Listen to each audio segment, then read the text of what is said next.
আর আমি কুহান মণ্ডল দেখুরিয়া রামপুরহাট বীরভূম থেকে বলছি।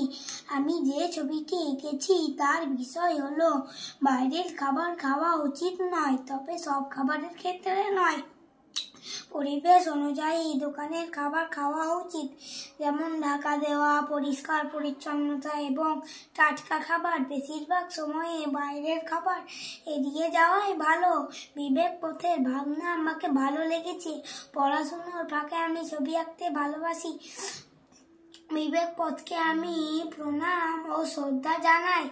আমার ছবি ও আমার ভাবনা আমাকে এই বিষয়ে উৎসাহিত দিয়েছে আমার অঙ্কন শিক্ষক ও আমার বাবা মা। আমি খুব খুশি বিবেক পথের আঁকা দিয়ে জীবন গড়া এই বিষয়ে আঁকতে পেরে। বিবেক পথের সকল শিক্ষককে আমি প্রণাম জানিয়ে আমার বক্তব্য শেষ করছি। নমস্কার।